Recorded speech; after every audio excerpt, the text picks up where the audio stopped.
తెలిసితే మోక్షము తెలియకున్న బంధం. కనిగిరి నుంచి హైమా మేడం గారు ఒక ప్రశ్న అడుగుతున్నారు. రాబోయే కర్మలను భౌతిక తలంలో అనుభవించకుండా హాస్టల్ తలంలోనే క్లియర్ చేసుకోగలమా?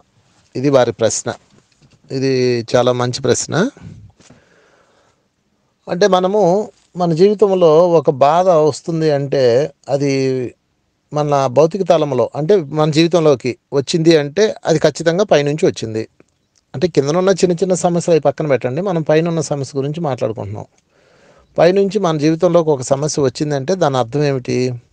మనము పైతలంలో చేసుకున్న కర్మ భూతలంలో ఈ సంవత్సరంలో ఇలా వస్తుంది. ఇది అందరికీ తెలిసిన సత్యమే. దాన్ని కర్మ సిద్ధాంతం అంటారు.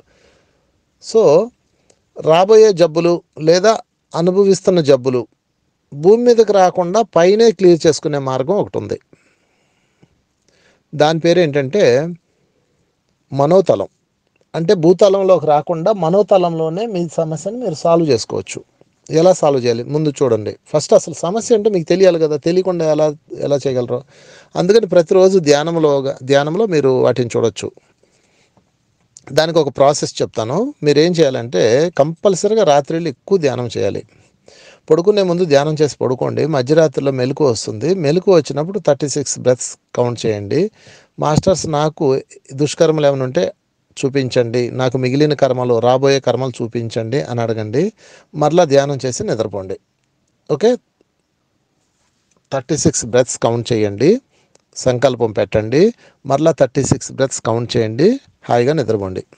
ఇంకా మధ్యలో ఎప్పుడు మెలకు వచ్చినా ధ్యానం చేస్తూనే ఉండండి. ధ్యానము నిద్ర ఈ రెండిట్లోనే జరగాలి. సో ఫైనల్గా నేనేం చెప్తున్నానంటే మీకు ఈ ప్రాసెస్లో మీకు ఒక కళ రూపంలో కానీ ఒక విజన్ రూపంలో కానీ మీకు ఎవరన్నా బాధ అనిపిస్తున్నట్టు, లేకపోతే మీరే బాధపడిపోతున్నట్టు, లేకపోతే మీకు ఒక యాక్సిడెంట్ అవ్వబోతున్నట్టు ఇలాంటివన్నీ మీకు ముందుగా తెలుస్తాయి. మీ 6th సెన్స్కి ఆ పవర్ ఉంటుంది. అయితే 6th సెన్స్కి మీరు కొంచెం పవర్ ఇవ్వాలి. ఎప్పుడైతే మీకు తెలిసిందో వెంటనే, అంటే మీ కళలో కానీ ఒక విజన్లో కానీ మీకు ఏదైనా ప్రమాదం రాబోతున్నట్టు అనిపిస్తే వెంటనే మీరు ధ్యానంలో కూర్చొని, నేను ఏదో కర్మం చేశాను కాబట్టి ఇది నా లైఫ్లోకి రాబోతుంది మాస్టర్స్, నేను దీనికి పశ్చాత్తాపం చెందుతున్నాను, దీనిని నా మనోతలంలోనే హాస్టల్ తలంలోనే దీన్ని అనుభవిస్తాను, దయచేసి భూతలంలోకి ఇవ్వకండి అని మీరు మనస్ఫూర్తిగా చెప్పుకోండి. అప్పుడు అది భూతలంలోకి రాదు, హాస్టల్ తలంలోనే క్లోజ్ అయిపోతుంది. ఓకే, అది కొంచెం మనసులో బాధ అనిపిస్తారు మీరు, అది కొంచెం పెయిన్ ఫీల్ అవుతారు మనసులో. తర్వాత అది కారణం ఏదో ఒకటి ఉండొచ్చు. బట్ ఫైనల్గా మీకు భూతలంలోకి జబ్బు అన్నది రాదు, సమస్య అన్నది రాదు. అలాగే మీరు రిలీజ్ అవుతారు. కనుక మీ హాస్టల్ తలంలో బాధని హాస్టల్గానే తగలబెట్టేసే మార్గం ఏమిటయ్యా అంటే మీ పరివర్తన. ఈ సృష్టిలో పరివర్తనా లోకం అని ఒకటి ఉన్నది. పరివర్తనా లోకం దాని పేరు. మీరేం చేయాలంటే ధ్యానంలో కూర్చొని ఒక కళలో కానీ ధ్యానంలో కానీ మీకు ఏదైనా సమస్య రాబోతుంది అనిపించింది అనుకోండి, వెంటనే మీరేం చేయాలంటే ఆ పరివర్తనా లోకానికి సందేశం పెట్టండి. నేను ఏదో దుష్కర్మం చేసుకున్నాను కాబట్టి ఈ పెయిన్ వస్తుంది లేదా రాబోతుంది, నేను దీన్ని మనస్ఫూర్తిగా రిలీజ్ చేసుకుంటున్నాను, నేను వాళ్ళకి క్షమాపణ చెప్పుకుంటున్నాను, పశ్చాత్తాపం చెందుతున్నాను అని చెప్పండి. ఇది నాకు భూతలంలోకి రాకూడదు, నేను దీనిని భౌతికంగా తీసుకోను, నేను హాస్టల్గా దీన్ని క్లియర్ చేసుకుంటున్నాను అని మనస్ఫూర్తిగా మాస్టర్స్కి చెప్పండి. అప్పుడు పైన ఆ యొక్క దుష్కర్మ పైనే క్లియర్ అయిపోతుంది. ఏదేమైనా మీకు నేర్పించడానికి వస్తుంది. చాలామందికి కళ్ళలో పాములు కరుస్తాయి. అంటే వాళ్ళకి పాముల తాలూకా అంటే సర్పదోషం ఉంటుందన్నమాట. వాళ్ళ ఆత్మ ఏం చేస్తుందంటే దానిపైన అనుభవించేస్తుంది. అంటే పైతలంలోనే ఆ పాము కరిచింది, ఆ పెయిన్తో మీరు గబాలను మేల్కొంటారు. ఒకసారి మీకు పైతలంలో ఎక్కువ ధ్యానం చేసే వాళ్ళకి రకరకాల అనుభవాలు వస్తుంటాయి. ఏంటంటే వాళ్ళు పైనుంచి పడిపోయినట్టు, దెబ్బలు తగిలినట్టు, యాక్సిడెంట్ అయినట్టు కనిపిస్తుంటాయి.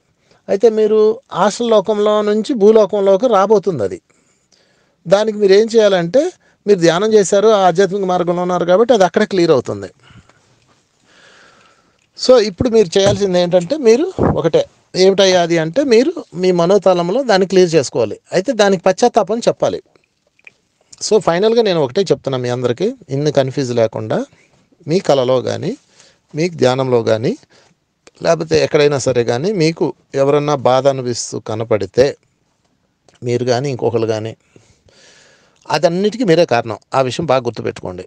అప్పుడు మీరు ధ్యానంలో కూర్చొని, అంటే ఆ విజన్ అయిపోయిన తర్వాత, కనిపించిన తర్వాత, వినిపించిన తర్వాత, నేను దీనిని భూలోకంలో తీసుకోను, పైలోకంలోనే దీన్ని నేను అనుభవించేస్తాను, దీని నుంచి నేను పశ్చాత్తాపం చెందుతున్నాను, పరివర్తనతో ఉంటాను అని మాట ఇవ్వండి.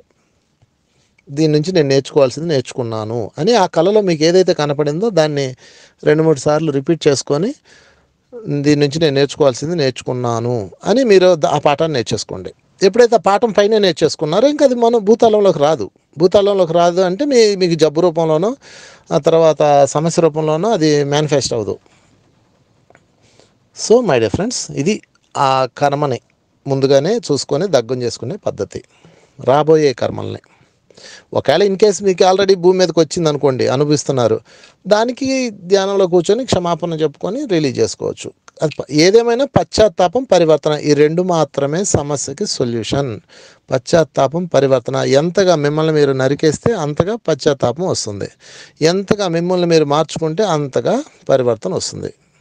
పశ్చాత్తాపం, పరివర్తన అన్నదే అసలైన సొల్యూషన్ సమస్యకి. ఇది తప్ప సృష్టిలో ఇంకో సొల్యూషన్ లేదు. మిగతా అన్ని చిన్న చిన్న సొల్యూషన్స్. సో ఇది ఈ సందర్భంగా నేను మీకు చెప్పదలుచుకుంది. చాలా మంచి ప్రశ్న ఇది. రాబోయే కర్మలను భౌతిక తాళంలో అనుభవించకుండా హాస్టల్ తాళంలోనే క్లియర్ చేసుకోగలం. మరొక్కసారి ఆఖరిసారిగా ప్రాసెస్ చెప్తున్నాను, గుర్తుపెట్టుకొని బాగా ప్రాక్టీస్ చేసుకోండి. పడుకునే ముందు ధ్యానం చేయండి. ఎందుకంటే మీకు ఏం తాళంలో ఏమున్నాయి మీకు తెలియదు కదా, అవి తెలుసుకోవాలి కదా. ఎవడు ఫోన్ చేసి చెప్పడు కదా, చెప్పినా మీరు వినే స్థితిలో లేరు కదా. అందుకు మీరు ఇది అశ్రద్ధ చేయకుండా చేయండి. పగటిపూట 2 గంటలు ధ్యానం రెగ్యులర్గా చేయాలి. 1. 2, పడుకునే ముందు ధ్యానంలో కూర్చొని 10 నిమిషాలు, 20 నిమిషాలు, గంట ఎంతసేపు చేయగలరో అంతసేపు చేసి హాయిగా పడుకోండి. నాకు మెలకు రావాలి మధ్యరాత్రిలో అని కోరుకొని పడుకోండి, ఇంకా మంచిది. కరెక్ట్గా మెలకు వస్తుంది. పాయింట్ నెంబర్ 2, అదే మంచం మీద కళ్ళు తెరవకుండానే 36 బ్రెత్స్ కౌంట్ చేయండి. చేసి, మాస్టర్స్ నాకు ఇంకేమన్నా దుష్కర్మలు మిగిలి ఉన్నాయా చూపించండి అని అడగండి 3 సార్లు. మరలా 36 బ్రెత్స్ కౌంట్ చేయండి. ఈ 36 బ్రెత్స్ కౌంట్ చేసేటప్పుడు 20-15 రాగానే మీకు మత్తు వచ్చేస్తుంది. అయినా సరే మీరు దాన్ని కంటిన్యూ చేయండి, కంప్లీట్ చేయండి. అలాగా 72 పూర్తి అయినాక నిద్రపోండి హాయిగా. 36 కౌంట్ చేయండి, సంకల్పం పెట్టండి, మళ్ళీ 36 కంప్లీట్ చేయండి. లెక్క తప్పిపోయినా సరే మెలకు వచ్చే తర్వాత మళ్ళీ కంటిన్యూ చేయండి. ఏదేమైనా ఇదంతా కూర్చొనే చేయాలి. 72 అయిపోయాక ఇంకా నిద్ర వచ్చేస్తుంది, అలా నిద్రపోండి. ఇలా 11 రోజులు సిన్సియర్గా చేయండి. అప్పుడు మీకు రాబోయే రోజుల్లో అనుభవించాల్సినవి చూపిస్తారు. అప్పుడు వాటికి భయపడకుండా ధ్యానంలోనే కూర్చొని తర్వాత మెలకు వచ్చాక నేను ఇది రాబోతుందంటే నేను దీని నుంచి నేర్చుకున్నాను, ఏదో నేను చేశాను, నేను పశ్చాత్తాపం చెందుతున్నాను, పరివర్తనతో ఉంటాను, మాస్టర్స్ నాకు ఈ కర్మని భూమి మీదకి ఇవ్వకండి, నేను దీన్ని మనోతలంలోనే దీని నుంచి నేర్చుకున్నాను అని చెప్పి మనస్ఫూర్తిగా చెప్పండి. అంతే, ఆ సమస్య సాల్వ్ అయిపోతుంది. అంటే నెత్తి మీద పడాల్సిన బాంబు గాలిలోనే పేలిపోతుంది. That's all. దీని పేరే జ్ఞానాగ్ని దగ్ధ కర్మణం. అడ్వాన్స్ టెక్నాలజీ ఇది. ఎనీవే, మీకు ఇందులో ఏమైనా సందేహాలు ఉంటే నాకు కాల్ చేయండి. 9246672172 మై నెంబర్.